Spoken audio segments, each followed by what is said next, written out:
الحمد للہ وحدہ والصلاة والسلام علی من لا نبی بعدہ وعلی آلہ واصحابہ الذین اوفوا عہدہ اما بعد فاعوذ باللہ من الشیطان الرجیم بسم اللہ الرحمن الرحیم قال اللہ تبارک و تعالی فی القرآن المجید والفرقان الحمید لقد جاءکم رسول من انفسکم عزیز علیہ ما عنتم حریص علیکم بالمؤمنین رؤوف الرحیم صدق اللہ العظیم ان اللہ وملائکتہ یصلون علی النبی یا ایہا الذین آمنوا صلوا علیہ وسلموا تسلیما۔ بلند آواز سے درود و اسلام کا نذرانہ پیش کیجیے۔ الصلاۃ والسلام علیک یا رسول اللہ وعلی آلک واصحابک یا حبیب اللہ۔ الصلاۃ والسلام علیک یا نبی اللہ وعلی آلک واصحابک یا نور اللہ۔ مولایا صلی وسلم دائما ابدا علی حبیبک خیر الخلق کلہم۔ وہ جو نہ تھے تو کچھ بھی نہ تھا، وہ جو نہ ہوں تو کچھ بھی نہ ہو، جان ہے وہ جہان کی، جان ہے تو جہان ہے۔ اللہ جل وعلا کی حمد و ثنا اور سرور کائنات مفخر موجودات زینت بزم کائنات غم گسار جہاں سید انس و جاں سرور لالا رخاں نجر تاباں سرنشین مہوشاں جلوائے صبح ازل نور ذات لم یزل باعث قیل و قال بوستان فصاحت کا جمال سیدہ آمنہ کے مہکتے لال احمد مجتبیٰ جناب محمد مصطفیٰ صلی اللہ تعالی علیہ وآلہ وسلم کی بارگاہ ناز میں ہدیہ درود و سلام پیش کرنے کے بعد میرے انتہائی واجب الاحترام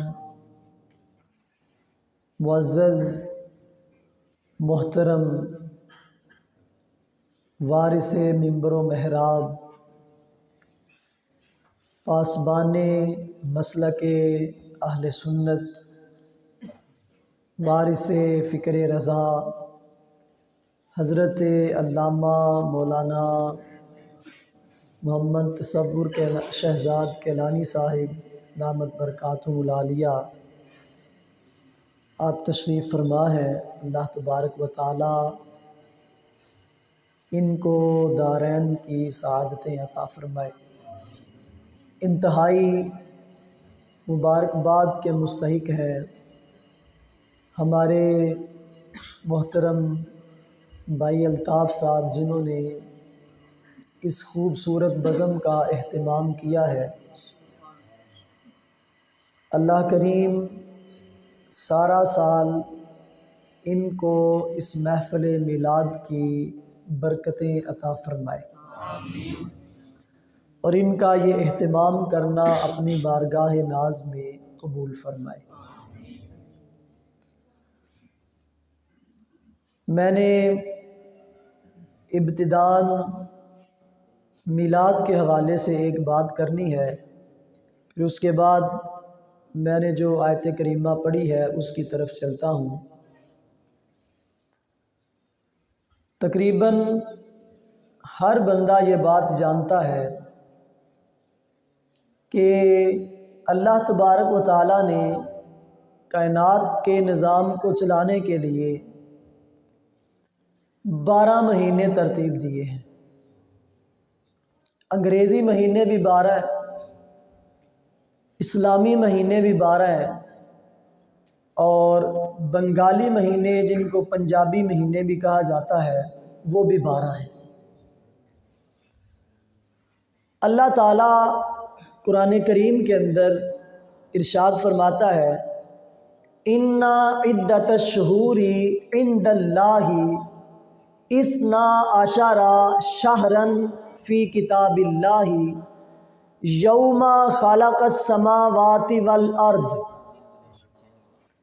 وہ فرماتا ہے کہ اللہ تبارک و تعالیٰ نے جب سے زمین و آسمان کو پیدا کیا ہے اس وقت سے لے کر اللہ کے نزدیک اللہ کی کتاب میں مہینوں کی تعداد 12 ہے، مہینوں کی تعداد 12 ہے۔ منہا 4 حرم، یہ جو 12 مہینے ہیں ان 12 مہینوں کے اندر 4 مہینے ایسے ہیں جن کو اللہ تبارک و تعالیٰ نے ان 12 میں سے عزت عطا فرمائی ہے، عظمت عطا فرمائی ہے، فضیلت عطا فرمائی ہے، حرمت عطا فرما کے ان 4 مہینوں کو حرمت والے مہینے بنایا ہے۔ فرمایا منہا 4 حرم، ان 12 مہینوں میں سے 4 مہینے ایسے ہیں جن کو اللہ نے حرمت والا بنایا ہے۔ ان میں ایک رجب المرجب کا مہینہ ہے، دوسرا ذی-قعدۃ الحرام کا مہینہ ہے، تیسرا ذوالحجہ کا مہینہ ہے، اور چوتھا محرم الحرام کا مہینہ ہے۔ یہ 4 مہینے ہیں جن کو اللہ تبارک و تعالیٰ نے حرمت والے مہینے بنایا ہے۔ توجہ ہے آپ کی، یہ پیچھے والوں کی بھی توجہ ہے میری طرف۔ اللہ نے ان 4 مہینوں کو عزت عطا کی ہے۔ پھر ان 12 مہینوں کے اندر رب کائنات نے ان کے نظام کو گھمانے کے لیے، نظام کو چلانے کے لیے 7 دن مقرر کیے، جمعہ، ہفتہ، اتوار، پیر، منگل، بدھ اور جمعرات، یہ 7 دن ہیں، مڑ مڑ کے یہی آتے ہیں، 8واں دن نہیں ہے۔ یعنی 12 مہینے بنائے ہیں، ان 12 مہینوں میں 4 مہینوں کو عزت دی ہے۔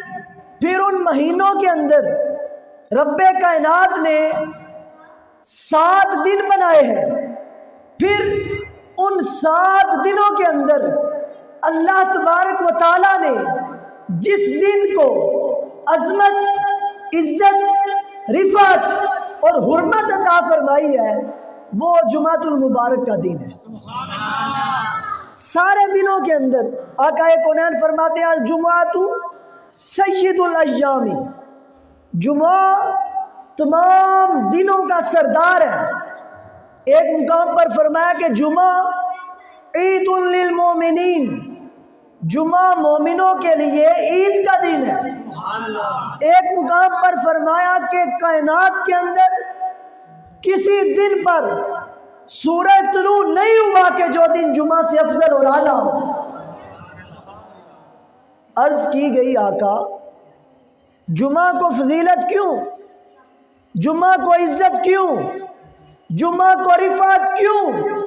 فرمایا اس لیے اسی دن میں اللہ تبارک و تعالیٰ نے حضرت آدم کو تخلیق کیا، اسی دن میں ان کو زمین پر بھیجا، اسی دن میں فرشتوں نے آدم کو سجدہ کیا، اسی دن میں حضرت آدم کی پیشانی پر آقا کونین کا نور چمکا، اسی دن حضرت آدم کا وصال ہوا، اسی دن حضرت نوح کی قوم پر طوفان آیا، اسی جمعے کے دن حضرت نوح کی کشتی کنارے لگی، اسی جمعے کے دن حضرت ابراہیم پر آگ گلزار ہوئی، اسی جمعے کے دن حضرت اسماعیل کے گلے پر چھری رکھی گئی، اسی جمعے کے دن حضرت موسیٰ کو فرعون سے نجات ملی، اسی جمعے کے دن حضرت عیسیٰ کو آسمان دنیا پر اٹھایا گیا۔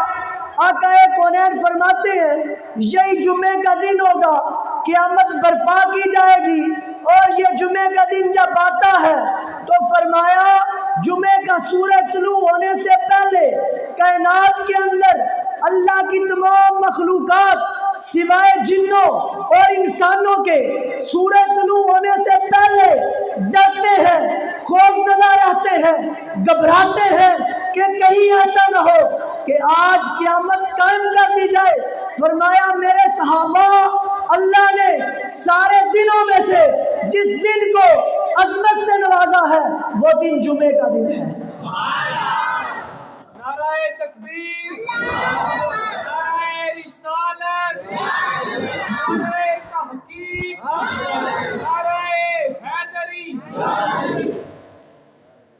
پھر فرمایا اللہ تبارک و تعالیٰ نے ان 7 دنوں کے اندر ایک گھڑی ایسی رکھی ہے جس گھڑی کے اندر بندہ اپنے رب سے جو مانگے وہ عطا فرمائے گا۔ اب وہ گھڑی کون سی ہے، اس کو چھپایا، اس کو صیغہ راز میں رکھا، یہ نہیں بتایا علماء ربانیین نے، بلکہ صحابہ کرام نے اس کے بارے میں مختلف اقوال بیان کیے۔ ایک روایت یہ ہے جمعہ کے دن جب خطبہ پڑھا جاتا ہے، دونوں خطبوں کے درمیان جب امام وقفہ کرتا ہے، وہ گھڑی، وہ لمحہ، وہ وقت ایسا وقت ہے، اس وقت کے اندر بندہ اپنے رب سے جو مانگے اس کا رب اسے عطا کرتا ہے۔ حضرت جابر کہتے ہیں کہ یہ گھڑی جس کے بارے میں سرکار فرماتے ہیں جو مانگو دیا جائے گا، یہ بدھ والے دن عصر کی نماز سے لے کر سورج غروب ہونے تک اس وقت کے اندر کسی وقت بھی آ سکتی ہے۔ اسی طرح ایک روایت یہ ہے کہ یہ گھڑی تہجد کے وقت میں آتی ہے، تو مختلف اقوال ہیں۔ فرمایا 24 گھنٹوں کے اندر ایک گھڑی رب کائنات نے ایسی رکھی ہے، اس گھڑی کے اندر بندہ اپنے رب کی بارگاہ سے جس چیز کا سوال کرتا ہے رب اسے عطا فرما دیتا ہے۔ لیکن میں آپ کو جو بتانا چاہ رہا ہوں، میں جس طرف لے کے جانا چاہ رہا ہوں، اللہ تعالیٰ نے 12 مہینے بنائے، ان میں سے 4 عظمت والے، رجب، ذوالقعدہ، ذوالحجہ، محرم، پھر ان کے اندر 7 دن بنائے۔ 7 دنوں میں عزت والا، رفعت والا، بلندی والا جمعہ کا دن، پھر ایک گھڑی بنائی جو برکت والی، دعاؤں کی قبولیت کی گھڑی، خطبے کے دوران کی، بدھ والے دن عصر کے بعد کی، روزانہ نماز تہجد کے وقت کی۔ لیکن قربان جاؤں، اللہ تبارک و تعالیٰ نے ان ایام کی فضیلت کو نہیں دیکھا، ان ایام کی، ان مہینوں کی رفعت کو نہیں دیکھا، ان ایام کی، ان مہینوں کی برکت کو نہیں دیکھا۔ جب اللہ تبارک و تعالیٰ نے اپنے محبوب کو اس فرش گیتی پر پیدا کیا، مبعوث کیا، جب اپنے محبوب کو بھیجا، نہ رجب کا دن تھا، نہ رجب کا مہینہ تھا، نہ ذوالقعدہ کا مہینہ تھا، نہ ذوالحجہ کا مہینہ تھا، نہ محرم کا مہینہ تھا، نہ دنوں کے اندر جمعے کا دن تھا، بلکہ اللہ تبارک و تعالیٰ نے اپنے محبوب کو جب پیدا کیا تو وہ ربیع الاول کا مہینہ تھا اور پیر کا دن تھا۔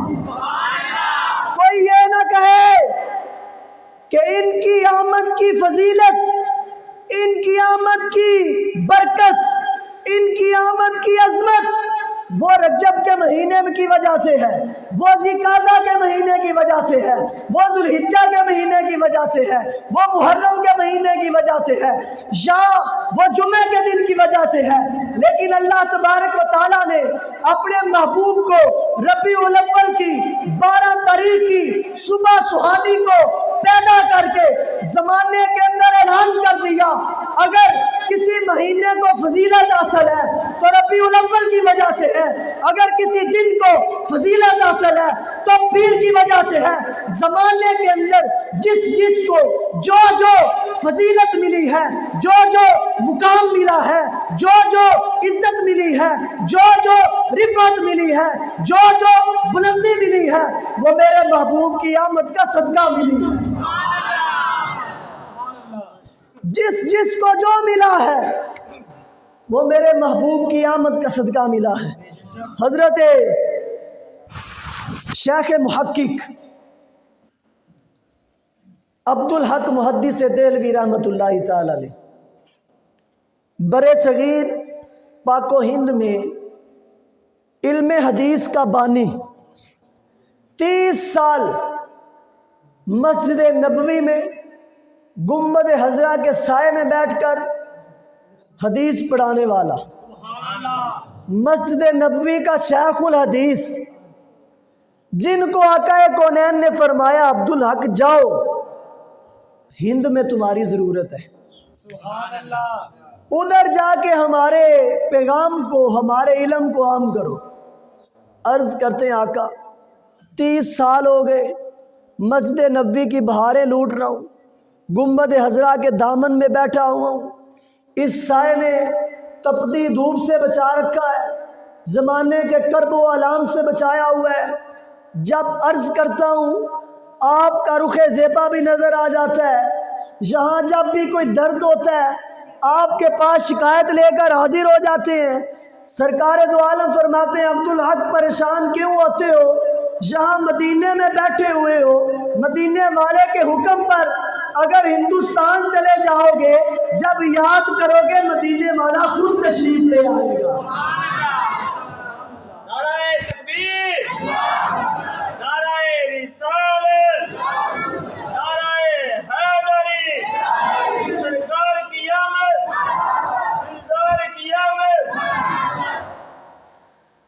شیخ عبدالحق محدث دہلوی کی بات کر رہا تھا، ان سے کسی نے پوچھا کہ حضور یہ بتائیں لیلۃ القدر افضل ہے یا شب میلاد افضل ہے؟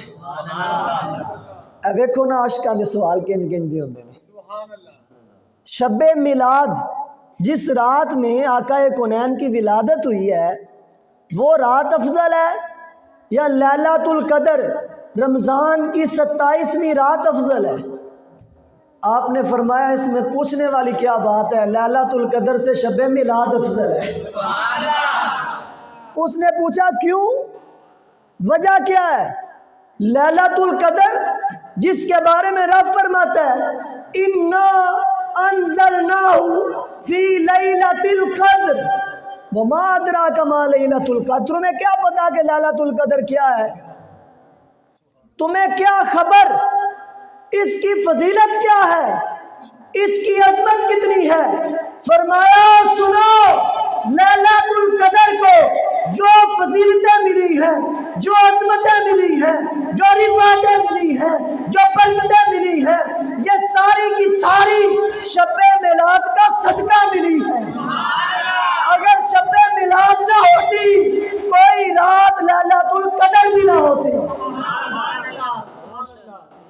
دنیا میں جس کو جو کچھ ملا ہے میرے محبوب کے میلاد کا صدقہ ملا ہے۔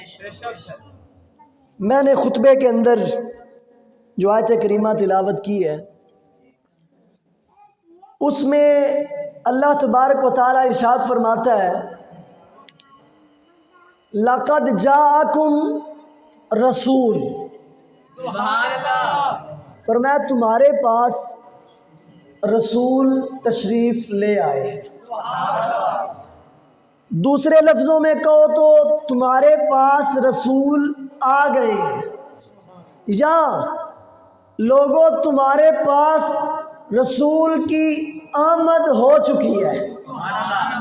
میں کہتا ہوں ہمارا رب کہتا ہے تمہارے پاس رسول آ گئے ہیں.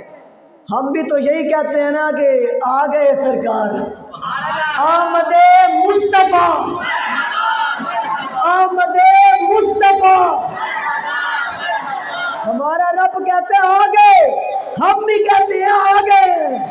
سارے پڑھو درود اج سرکار، اور سرکار آ گئے. فرمایا تمہارے پاس رسول آ گئے.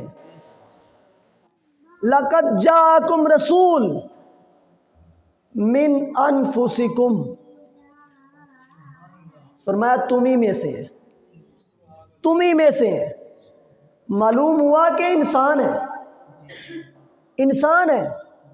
اور ہمارا اہل سنت کا بھی نظریہ یہی ہے کہ آقا کونین فرشتے نہیں ہیں، کوئی جن نہیں ہے، خدا بھی نہیں ہے، انسان ہے.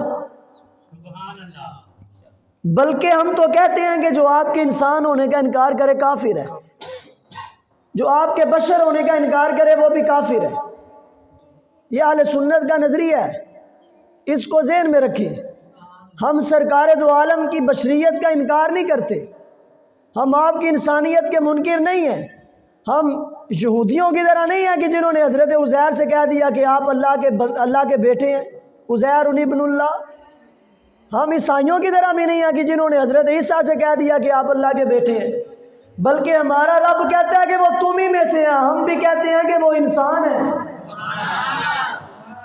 لیکن یہ ضرور کہتے ہیں کہ وہ ہمارے جیسے انسان نہیں ہے، ہمارے جیسے انسان نہیں ہے، بلکہ افضل البشر ہے، اکمل البشر ہے. وہ انسان ہے جن کے صدقے اللہ نے انسانوں کو انسانیت عطا کی ہے. یہ ایک ہی رات کے اندر ہے من انفسکم، کہ وہ رسول جو تمہارے پاس آئے ہیں نا وہ تمہیں میں سے ہے. اور ایک کی رات میں ہے من انفاسکم، انفاسکم. اس کا مطلب ہے کہ یہ رسول جو تمہارے پاس آئے ہیں نا نفیس ترین رسول ہے. نفیس، انتہائی عمدہ، انتہائی پاکیزہ، انتہائی ستھرے، انتہائی پاک، ایسے پاک کہ جن کی پاکیزگی کے صدقے اللہ نے ساری زمین کو پاکیزہ اور معطر کر دیا. نفیس ترین رسول ہے تمہارے پاس آئے. من انفاسکم، من انفسکم. پھر آگے فرمایا عزیز علیہ ما عنتم، بڑے مہربان ہیں. تمہارا مشقت میں پڑنا ان کو گراں گزرتا ہے، ان پر باری گزرتا ہے. تم مشقت میں پڑو، انہیں تکلیف ہوتی ہے، انہیں اچھا نہیں لگتا، انہیں درد محسوس ہوتا ہے. حضرت امام غزالی رحمۃ اللہ تعالی علیہ اس آیت کی تفسیر میں ایک حدیث پاک نقل کرتے ہیں. آپ فرماتے ہیں کہ آقا کونین کا فرمان ہے لو تدخل شوکۃ فی رجل احدکم لوجدت علمها. فرمایا میرے غلاموں سنو، اگر تم میں سے کسی ایک بندے کے پاؤں میں کانٹا چبھ جائے تو اس کا درد مجھ محمد عربی کو محسوس ہوتا ہے. اتنے کریم آقا، اتنے مہربان آقا، اتنے شفیق آقا. فرمایا تمہارا مشقت میں پڑنا ان پر گراں گزرتا ہے. اس کا مطلب یہ ہے اگر ہمارا مشقت میں پڑنا ان پر گراں گزرتا ہے، اس کا مطلب ہے کہ ہمارے سارے حال کی خبر بھی وہ رکھتے ہیں. اگر وہ ہمارے حال کی خبر نہیں رکھتے ان کو امتی کا پتہ نہیں ہے تو پھر مہربان کیسے؟ پھر ہماری درد پر، ہماری مصیبت پر، ہماری آہ و بکا پر یہ ان پر گراں کیسے گزرتی ہے؟ اس کا سیدھا سا مطلب وہی ہوتا ہے کہ جو اہل سنت کا نظریہ ہے کہ ہمارے آقا حاضر و ناظر ہیں۔ یہ جو بندیوں کے بہت بڑے عالم ہیں، مولانا شبیر عثمانی، اس بندے نے مسلم شریف کی شرح لکھی ہے، اس میں ایک مقام پہ لکھتا ہے کہ رسول اللہ صلی اللہ علیہ وسلم کی دو حیثیتیں ہیں۔ ایک حیثیت یہ ہے کہ وہ حاضر و ناظر ہے، دوسری حیثیت یہ ہے کہ وہ حاضر و ناظر نہیں ہے۔ پھر دونوں پر ایک ایک حدیث اس نے بطور دلیل ذکر کی ہے۔ کہتا ہے حاضر و ناظر ایسے ہیں کہ آقا کونین صلی اللہ علیہ وآلہ وسلم وہ خود فرماتے ہیں کہ میرا دنیا میں آنا بھی تمہارے لیے بہتر ہے، میرا وصال بھی تمہارے لیے بہتر ہے، میری قبر کے اندر مجھ پر ہر شام کو میرے ہر امتی کا اعمال نامہ پیش کیا جائے گا، میں تمہارے برے عمل دیکھ کر، تمہارے اچھے عمل دیکھ کر ان پر خوش ہوں گا اور تمہارے برے عمل دیکھ کر ان کے لیے استغفار کروں گا۔ کہتا ہے اس سے پتہ چلتا ہے کہ آپ حاضر و ناظر ہیں، آپ کو اپنی امت کے ہر امتی کے اعمال کی بھی خبر ہے۔ پھر کہتا ہے دوسری حیثیت یہ ہے کہ آپ حاضر و ناظر نہیں ہیں۔ اس پر ایک روایت جو ہے وہ پیش کرتا ہے، کہتا ہے کل بروز قیامت حوض کوثر پر کچھ لوگوں کو زنجیروں میں جکڑ کر لایا جائے گا۔ آقا کونین دیکھیں گے، فرمائیں گے ان کو چھوڑو، یہ تو میرے امتی ہیں۔ تو آپ سے کہا جائے گا کہ نہیں، یہ آپ کے امتی نہیں ہیں، یہ آپ کے جانے کے بعد مرتد ہو گئے تھے۔ تو آپ نے فرمایا کہ آپ فرمائیں گے ٹھیک ہے انہیں جانے دو، جدھر لے کے جاتے ہو جاؤ۔ یہ دونوں حدیثیں نقل کر کے کہتے ہیں اب نتیجہ یہ نکلتا ہے کہ آپ حاضر و ناظر بھی ہیں اور حاضر و ناظر نہیں بھی ہیں۔ اس کا مطلب یہ ہے کہ آپ ماننے والوں کے لیے حاضر و ناظر ہیں اور نہ ماننے والوں کے لیے حاضر و ناظر نہیں ہے۔ میں نے کہا تو اپنے گریبان میں جان، اپنے اکابر کی باتیں پڑھ، اپنے اکابر کا نظریہ دیکھ اور دیکھ کہ تو کن کی صف میں کھڑا ہے، ماننے والوں کی صف میں ہے یا نہ ماننے والوں کی صف میں ہے۔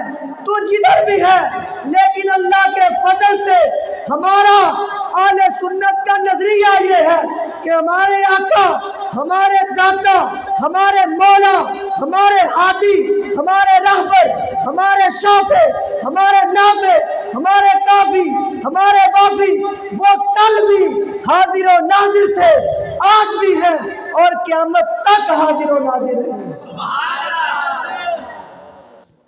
وہ حاضر و ناظر ہے اور اپنے امتی کے ہر حال سے واقف ہے، ہر حال سے واقف ہے۔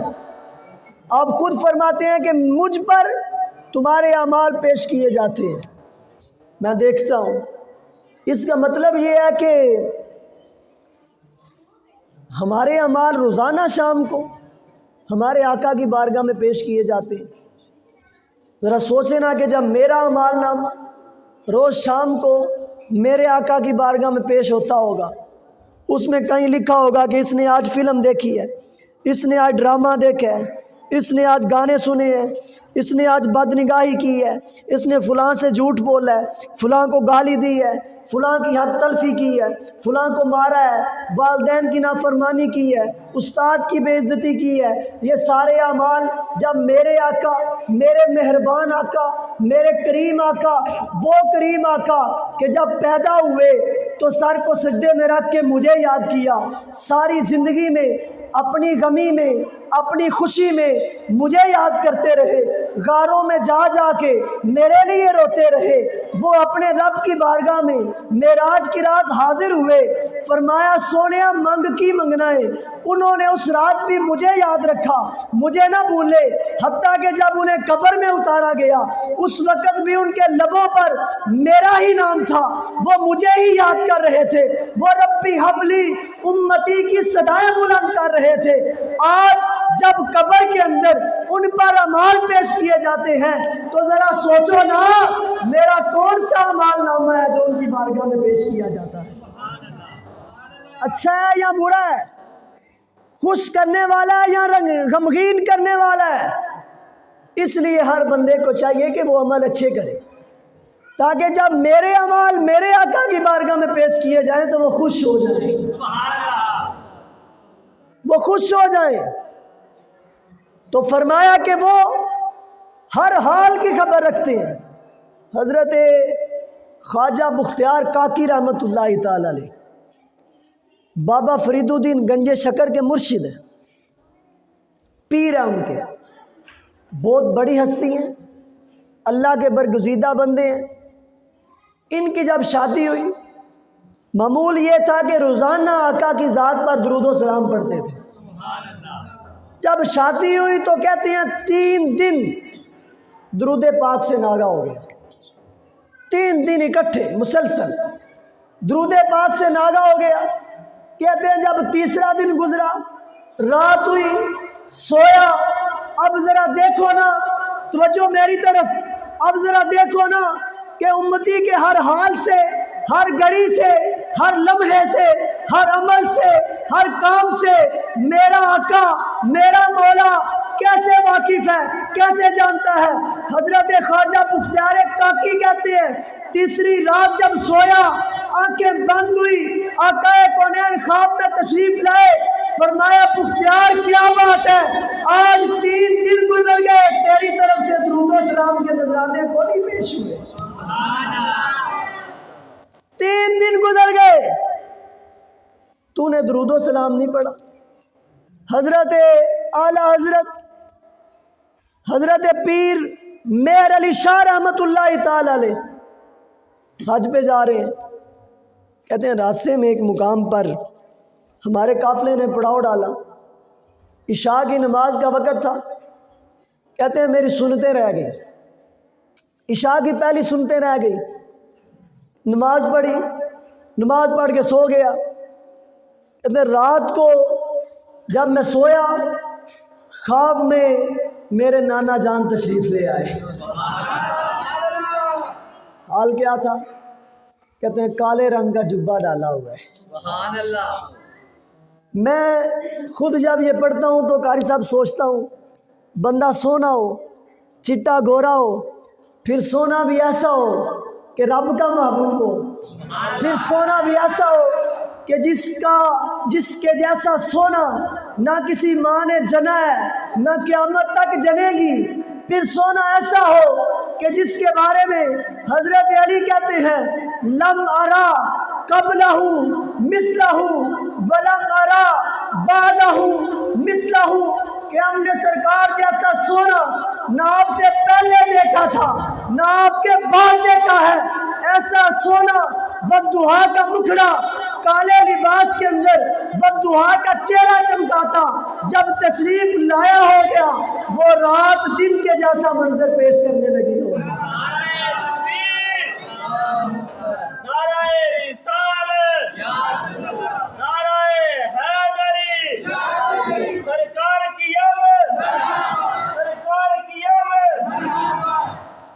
یہی وہ منظر تھا نا جب بعد میں ایک مرتبہ گھر میں بیٹھے بیٹھے پیر صاحب کو یاد آیا، پیر مہر علی شاہ صاحب رحمت اللہ تعالی علیہ کو جب یاد آیا نا تو رونے لگے، آنکھیں آنسو بہانے لگی، اشکوں کی جب برسات ہوئی، آہو بکا کا سلسلہ حد سے بڑا، عرض کرتے ہیں آقا اج سکھ متراں دی ودھیری ہے، کیوں دلڑی اداس گنیری ہے، لوں لوں وچ شوق چنگیری ہے، اج نینا لائیاں کیوں جڑیاں، مکھ چند بدر شاہ شانی ہے، متھے چمک دی لاٹ نورانی ہے، کالی زلف تے اک مستانی ہے، مخمور اکھیاں ہن مد بریاں، اس صورت نو میں جان آکھا، اس صورت نو میں جان آکھاں کے جانے، سچ آکھاں تے رب دی میں شان آکھاں، جس شان تو شانہ سب بنیاں، کتے میرے علی کتے تیری سنا، گستاخیاں کتے جا لڑیاں۔ تے خواب میں آ گئے، فرمانے لگے میر علی آل رسول کو سنتا نہیں چھڑنیاں چاہیے دی، آل رسول نو سنتا میں کہتا ہوں اگر حاضر و ناظر نہیں ہے، اگر امتی کے حال سے واقف نہیں ہے، انہیں کیسے پتا چلا کہ میر علی نے سنتے چھوڑ دی؟ انہیں کیسے پتا چلا کہ بختیار کاکی نے 3 دن ہو گئے ہیں درود نہیں پڑھا؟ میرے پیر صاحب فرماتے ہیں، شیخ طریقت امیر اہل سنت دامت برکاتہم العالیہ، آپ فرماتے ہیں بندہ روزانہ کسی گلی سے گزرے نا، وہاں کوئی دکان ہو اور وہ گزرنے والا روزانہ دکان والے کو سلام کر کے گزرے، اسے پتا ہوتا ہے کہ یہ روزانہ گزرتا ہے، سلام کر کے گزرتا ہے۔ ایک دن اگر وہ نہ گزرے یا گزرے تو صحیح سلام کر کے نہ گزرے، وہ سوچتا ہے، وہ دیکھتا ہے، غور و فکر کرتا ہے کہ یار آج فلانا بندہ گزرا نہیں ہے، آج گزرا تھا اس نے سلام نہیں کیا۔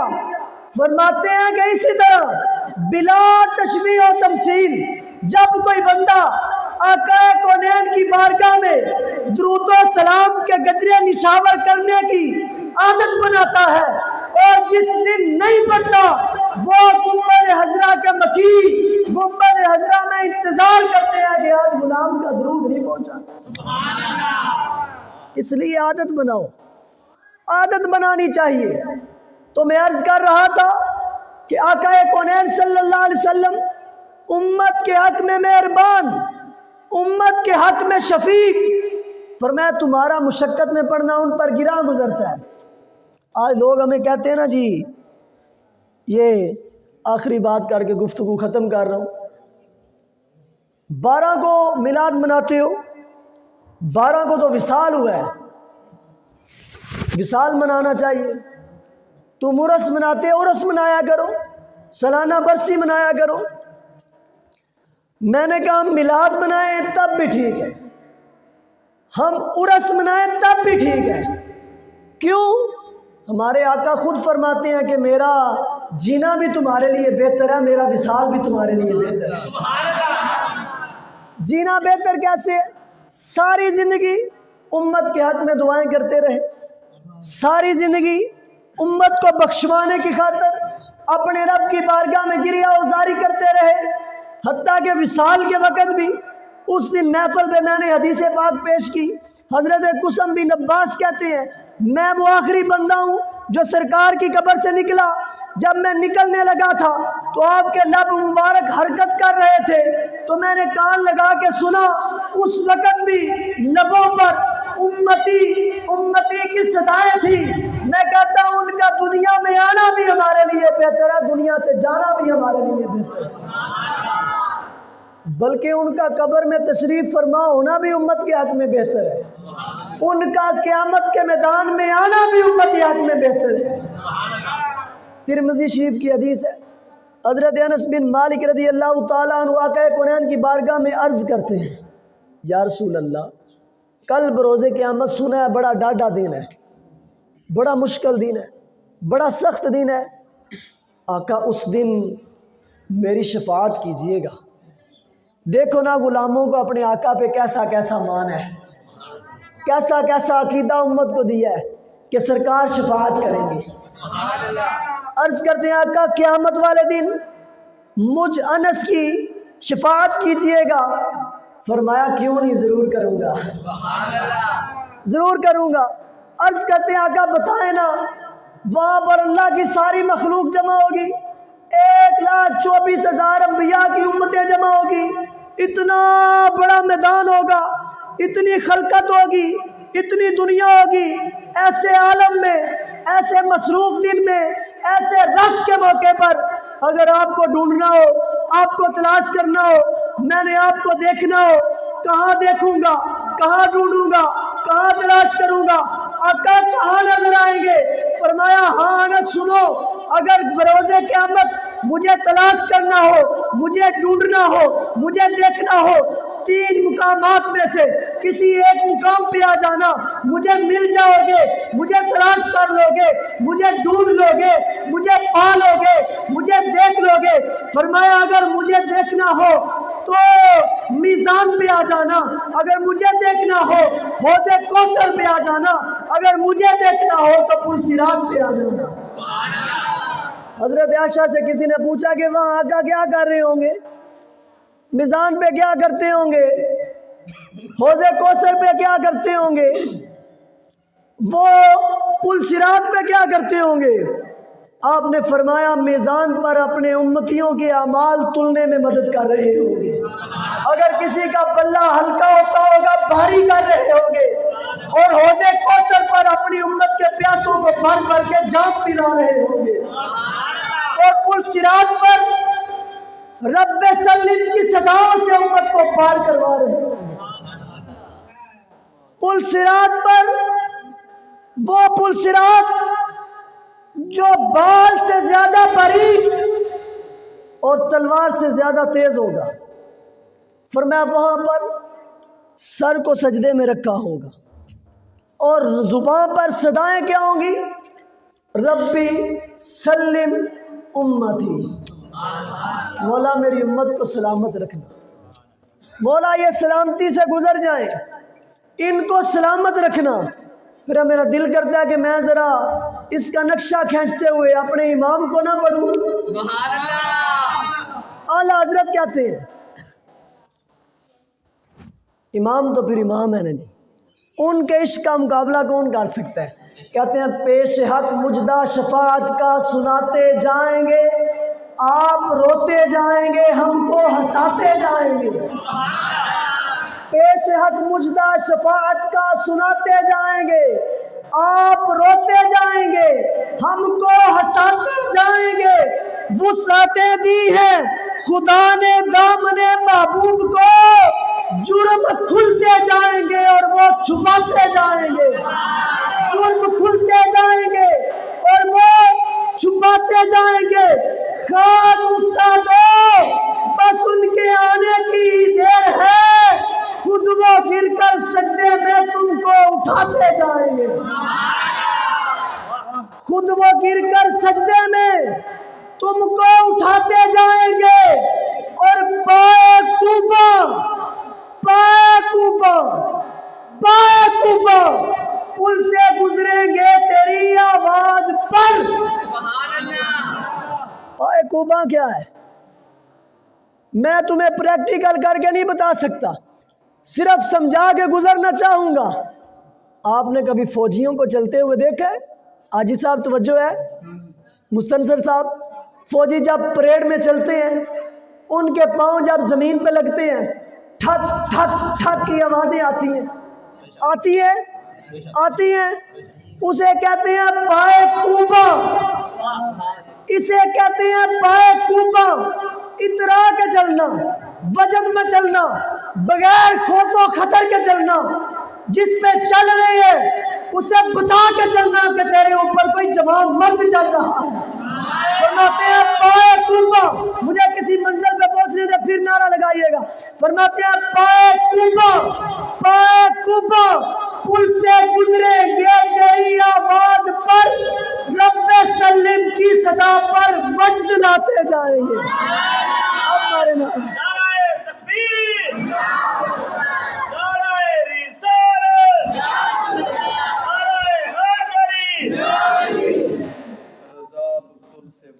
جی رضا پل سے اب وجد کرتے گزریے کہ ہے رب سلم صدائے محمد۔ کہتے ہیں مجھے کیا ٹینشن ہے، میں تو پل صراط کو بھی بتا کے گزروں گا کہ پیچھے رب سلم کی صداؤں کا آسرا چلا رہا۔ یہ جو پائے کوبا کے ساتھ تیرے اوپر سے گزر رہے ہیں، ایسے نہیں گزر رہے جبریل امین نے نیچے پر بچھا رکھے، رب سلم کی صدائیں بلند ہو رہی ہیں، اور پھر جہاں ٹھہرے نہیں ہیں، یہاں بات ختم نہیں کی، آگے اپنے آقا و مولا کا میلاد بھی پڑھ دیا ہے۔ فرماتے حشر تک ڈالیں گے ہم پیدائش مولا کی دھوم، مثل فارس نجد کے قلعے گراتے جائیں گے، خاک ہو جائیں عدو جل کر مگر ہم کو رضا، دم میں جب تک دم ہے ذکر ان کا سناتے جائیں گے، دم میں جب تک دم ہے، دم میں جب تک دم ہے ذکر ان کا سناتے جائیں گے۔ ایک دفعہ ذرا میرے ساتھ مل کے پڑھے نا، پھر گفتگو ختم کرے۔ پائے کوبا، پائے کوبا پل سے گزریں گے تیری آواز پر، رب سلم کی صدا پر وجد لاتے جائیں گے، رب سلم کی صدا پر وجد لاتے جائیں گے۔ سبحان اللہ۔ اللہ تعالیٰ نے ہمارے آقا کو کیسی شان عطا فرمائی ہے۔ فرمایا لقد جاءکم رسول من انفسکم عزیز علیہ ما عنتم حریص علیکم بالمؤمنین رؤوف الرحیم، تمہارے پاس مہربان رسول آ گیا ہے، شفقت والا، عظمت والا، تم پر بڑا شفیق ہے۔ میں 2016 میں جب عمرہ کرنے کے لیے گیا تھا تو مدینہ شریف میں ایک مرتبہ تہجد کی نماز کے بعد جس طرف حجرہ انور کا دروازہ ہے اس طرف میں بیٹھا ہوا، تھوڑی دیر کے بعد میرے پاس آ کر ایک بزرگ جو ہیں وہ بیٹھتے ہیں، میری طرف توجہ رکھیں، یہ آخری بات اس آیت سے یاد آ گئی تو میں عرض کرنے لگا ہوں۔ انہوں نے بغدادی ٹوپی پہنی ہوئی، جس طرح کی ٹوپیاں بغداد کے علماء پہنتے ہیں، جبہ پہنا ہوا ہے، ہاتھ میں انگوٹھی پہنی ہوئی ہے جس کا نگینہ نالین پاک کے نقش کی مثل بنا ہوا ہے۔ میں سمجھ گیا کہ بندہ کوئی عاشق ہی لگتا ہے، بندہ کوئی عاشق ہی لگتا ہے، بندہ اپنا ہی ہے کوئی۔ تھوڑی دیر کے بعد میں بیٹھا ہوا تھا اپنی مستی میں، وہ اپنی مستی میں آ کے بیٹھ گئے، مجھے کہتے ہیں کہ ماں اسمو کا، نام کیا ہے تمہارا؟ میں نے کہا اسمی عدنان، میرا نام عدنان ہے۔ پھر میں نے ان کا نام پوچھا، مجھے انہوں نے اپنا نام بتایا، میری بدنصیبی یاد نہیں رہا۔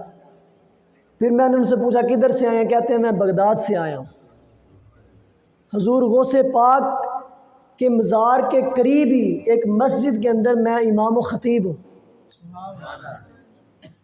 میں نے ان سے پوچھا کہ انتا شافعی؟ کہتے ہیں نہیں انا حنفی، میں بھی حنفی ہوں، امام اعظم ابو حنیفہ کا ماننے والا مقلد ہوں۔ اچھا، میں نے ان سے کہا کہ مجھے کوئی نصیحت کریں، کوئی ملفوظات عطا فرمائیں۔ قبلہ انہوں نے بڑی خوبصورت بات کی، کہتے ہیں یہ جو آیت ہے لقد جاءکم رسول من انفسکم عزیز علیہ ما عنتم حریص علیکم بالمؤمنین رؤوف الرحیم، اس آیت کے اندر 63 حروف ہیں۔ کتنے حروف ہیں؟ 63، 60 تے 3 63۔ پھر کہتے ہیں دوسری آیت ان اللہ وملائکتہ یصلون علی النبی یا ایھا الذین آمنوا صلوا علیہ وسلموا تسلیما، کہتے ہیں اس کے اندر بھی 63 حروف ہیں۔ سبحان اللہ۔ پھر مجھے کہتے ہیں ہمارے آقا کی عمر کتنی ہے؟ کتنی ہے جی؟ کہتے ہیں ان دونوں آیتوں کے اندر 63 حروف ہیں اور سرکار کی عمر بھی 63 ہے۔ پھر آپ کہتے ہیں یہ ہمارے اولیاء کا معمول تھا کہ جو بندہ ہر فرض نماز کے بعد یہ دونوں آیتیں پڑھ کے 3 مرتبہ یوں درود پاک پڑھتا ہے، صلی اللہ علیہ یا رسول اللہ، کیا پڑھتا ہے جی؟ اونچی پڑھے نا ذرا، صلی اللہ علیہ کہتے ہیں جو بندہ ہر نماز کے بعد، فرض نماز کے بعد یہ دونوں آیتیں پڑھ کے 3 مرتبہ یوں درود پاک پڑھتا ہے، صلی اللہ علیہ یا رسول اللہ، کہتے ہیں اگر آقا اس پر مہربان ہو جائے تو اس کی دونوں آنکھوں کے درمیان تشریف لا کر بوسہ کرتے ہیں۔ اس بات کو ویسے بعد میں کچھ دن پہلے میں نے پڑھا، تفسیر صراط الجنان کے اندر بھی لکھا ہوا ہے۔ تو یہ بڑا خوبصورت وظیفہ تھا، اس وقت سے میری عادت ہے، اب تک فرض نماز کے بعد میں یہ کرتا ہوں۔ جن کو یہ دونوں آیتیں آتی ہیں وہ یہ دونوں آیتوں کا وظیفہ کیا کریں، اور اس آیت کے بعد 3 مرتبہ یوں درود پاک بھی پڑھا کریں، صلی اللہ علیہ یا رسول اللہ۔ اللہ تبارک و تعالیٰ کی بارگاہ میں دعا ہے، اللہ تعالیٰ ہماری اس حاضری کو اپنی بارگاہ میں قبول فرمائے، آمین بجاہ نبی الامین صلی اللہ علیہ وآلہ وسلم۔ درود و سلام کے لیے کھڑے ہو۔